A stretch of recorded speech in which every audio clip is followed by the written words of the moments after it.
వి gold trusted gold buyers తాకట్టులో ఉన్న మీ బంగారాన్ని విడిపించి ఈ రోజు ఉన్న మార్కెట్ ధరకే కొనబడును. ఇప్పుడే కాల్ చేయండి. జూబ్లీహిల్స్ ఉప ఎన్నికల్లో బీఆర్ఎస్ తరపున మాజీ ఎమ్మెల్యే విష్ణువర్ధన్ రెడ్డి నామినేషన్ దాఖలు చేశారు. ఎన్నికల అధికారులకు 2 సెట్ల నామినేషన్ పత్రాలను పీవీఆర్ అందజేశారు. ముందు జాగ్రత్త చర్యల్లో భాగంగా విష్ణుతో నామినేషన్ వేయించామని బీఆర్ఎస్ చెబుతుంది.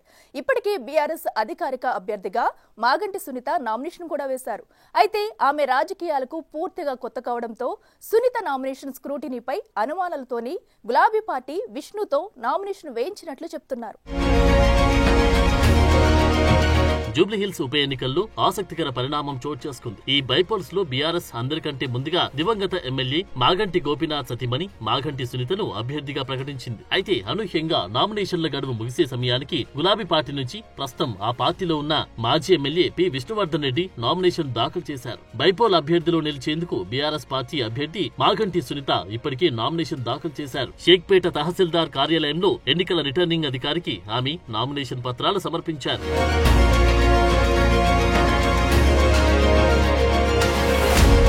అయితే మాగంటి సునీత రాజకీయాలకు పూర్తిగా కొత్త కావడంతో ఆమె నామినేషన్ స్క్రూటినీలో ఆమోదం పొందుతుందా లేదా అన్న అనుమానాలతోనే బీఆర్ఎస్ ముందు జాగ్రత్తగా దివంగత మాజీ మంత్రి పి జనార్దన్ రెడ్డి తనయుడు పి విష్ణువర్ధన్ రెడ్డితో నామినేషన్ వేయించిందట. మాగంటి సునీత నామినేషన్ స్క్రూటినీలో ఆమోదం పొందితే విష్ణువర్ధన్ రెడ్డి తన నామినేషన్ ఉపసంహరించుకుంటారని గులాబీ పార్టీ వర్గాలు చెబుతున్నాయి. కాంగ్రెస్ లో ఎమ్మెల్యేగా గెలిచిన విష్ణువర్ధన్ రెడ్డి ప్రస్తుతం బీఆర్ఎస్ లో కొనసాగుతుంటే ఆయన సోదరి Khairatabad corporator P Vijaya Reddy BRS నుంచి గెలిచినప్పటికీ తర్వాత కాంగ్రెస్ గూటికి చేరారు.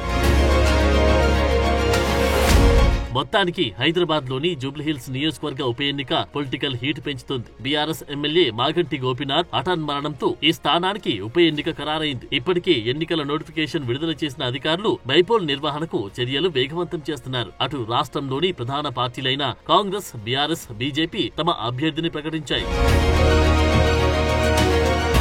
బీఆర్ఎస్ తరపున గోపీనాథ్ భార్య మాగంటి సునీతను గులాబీ పార్టీ బరిలోకి దింపింది. కాంగ్రెస్ పార్టీ తరపున నవీన్ యాదవ్ పోటీ చేయనున్నారు. ఇక బీజేపీ పార్టీ తరపున లంకల దీపక్ రెడ్డి పోటీ చేయనున్నారు. ఇప్పటికే అభ్యర్థులు ఉప ఎన్నికకు నామినేషన్ దాఖలు చేశారు. అటు జూబ్లీహిల్స్ లోని డివిజన్లలో అభ్యర్థులు పోటాపోటీగా ప్రచారం చేస్తున్నారు. గెలుపు ఎవరిని వరిస్తుందనే దానిపై రోజురోజుకి ఉత్కంఠ పెరుగుతుంది.